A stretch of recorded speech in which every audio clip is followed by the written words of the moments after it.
Let me show you how I installed this ceiling fan. I actually replaced one that was previous here. You may have seen one of my other videos where I put it in, but it just broke. So I replaced it with this much larger one. This is like a 6 foot wide blades. It's got 6 blades on it, but it's wet rated. I would say damp rated, so that it can be outside under a covered area, not in direct rain or anything like that. So just make sure you have the correct one if you're putting it outside. So it took me about 45 minutes to do. It wasn't too bad actually. Most of the time is really screwing in the fan blade. These things take a while. So I'll put a link in the description to show the kind of bracket you want. If you don't have an existing fan and you're putting a new connection in there, do that. And then also some other information of things you might want to get. So I'll start off taking it out of the box. I'm showing how to take it out of the box.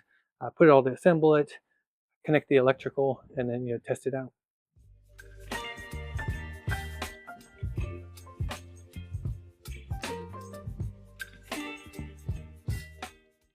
So I'm installing this fan.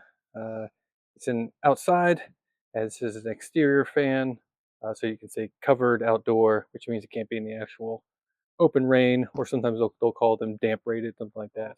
You only need sometimes the flat screwdriver just for depending on the screws, and then Phillips said most of them are like that. A lot of times they come with stranded wire, so you don't really need pliers, but I like to just have some out here.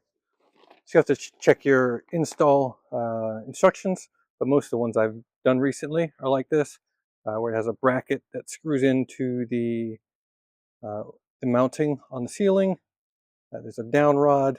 There's a circle on the part that actually hangs on there, and that's what gives us the support. And then it attaches with that down rod to the motor mount, and then you put the fan blades on there. So usually it's pretty simple. The wire usually runs down inside that down rod, and that connects, or the wires from the motor go up inside there, and then you do all the connections up there within that bracket that gives you the open space. A lot of them look like this as well. So here's the bracket. This usually covers up, and then there's 2 screws that hold this kind of canopy to the bracket. So if you're taking it off, it's usually similar. I'm gonna one of these is solid, or that goes all the way through, so you want to take that out. And the other one just loosens, and then it can pivot out the keyhole. And that's the bracket we're going to install. So I've got the electricity off, neutral, hot, ground, and then this one usually has a ground that goes to the bracket, so I'm going to connect that as well in a minute here. As you can see, there's usually screws that come down here, so that's what I'm going to mount it on. Again, make sure or if there was already a ceiling fan here and it was holding it, you should be okay, but you want to double check the strength of it. This should not just be a blue outlet box in there. It should be either directly screwed to one of the joists or have the metal bracket. I put this in myself, so I know it's one of those metal brackets that go in and support.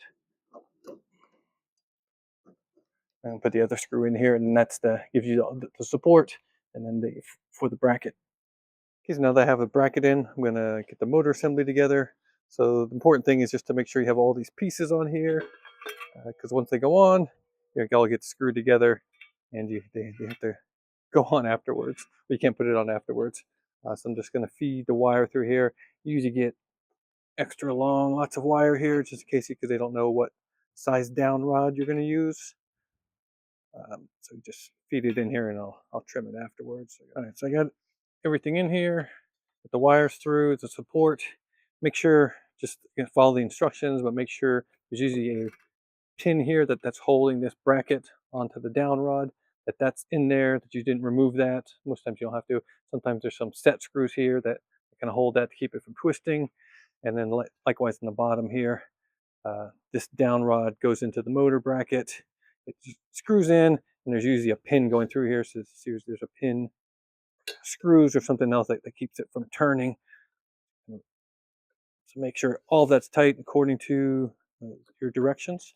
Your fan, but there's usually something that goes that kind of closes up to hide that, and then this bracket up here will go up and cover the top, and then this will cover the screws. Most time you can install it before putting the wires, and that's really what's helpful. Make sure I get this lined up here. So I'm going to get everything out of the way. bracket up there over the top and set it in. And they're all a little bit different. This one, mine screws in here. Sometimes it's a ball, and that keeps it moving. So all I'm going to do is just put it here and just kind of get a visual of it. Make sure it's the height I'm expecting. Clearance. Obviously, there's no fan blades on it yet. I'm just double checking before I wire and spend time on it. I hooked up the ground. This one actually had a ground wire from the bracket and from the down rod, so both of those are hooked in. I got those tucked away. This one's pretty simple, just a white and a black to match up with the white and black. Trim both of these.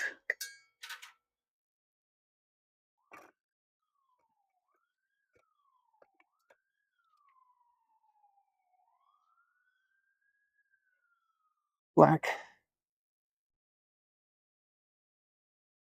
Obviously goes to black. You just gotta be careful when you're doing stranded and solid. Sometimes the nut can slip off a little bit if you don't get the stranded up there correctly. Right, and that's pretty simple. You might have, if you have a light kit, you might have some extra wires, but they usually just combine there. So I'm going to tuck these up and then get that out. Cover everything up. This is just double check, make sure this is stable. It is. Then I work on the fan blades. This one's a little more complicated than usual. It's got a bracket that goes on there. Bracket on the top that holds the fan blade, and that entire assembly then will go on. And there's also, just pay attention, I've never seen this before, but mine have little red dots on the motor mount that are keyed. And red ones have red dots, so they must be lining up with these red dots over here. Again, however it tells you to do it. Mine are these brackets like this, they go on. So I'm going to screw these onto the fan blade, and then it's like this one already has the screws held in here, and then this will connect to the motor. See, this is the one with the red dot on it. There's a red dot here, so I have to key this up here. Screw in, make sure it's going in straight. Just kind of like to get them just snug, just to make sure it's straight before I tighten it all the way down. Okay, so that's one.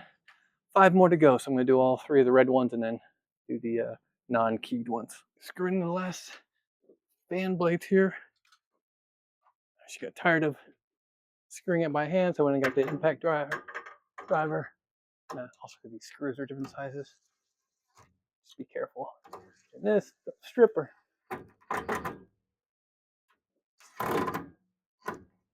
Yep, that's the last one. I'm going to take off my old, kind of dumb switch here, and it gets replaced with sort of interesting.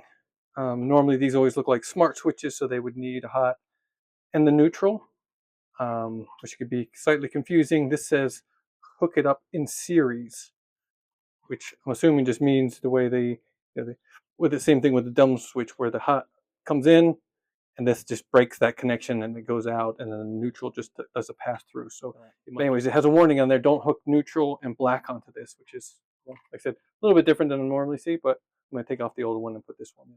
This is what I mean. I normally see just like a dumb switch like this, where it's just the hot's coming in and then going out, and then the neutral just gets passed through up to the fan.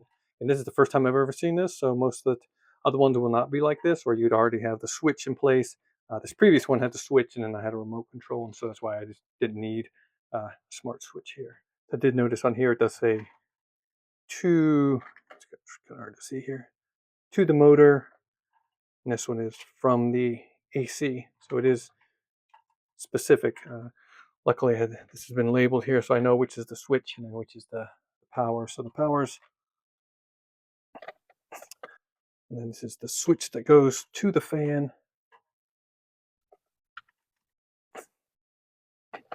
All right, so I'm going to be able to turn the power on and test it out. Because I got it hooked up here. Just turn on these. Looks like it's trying to do something.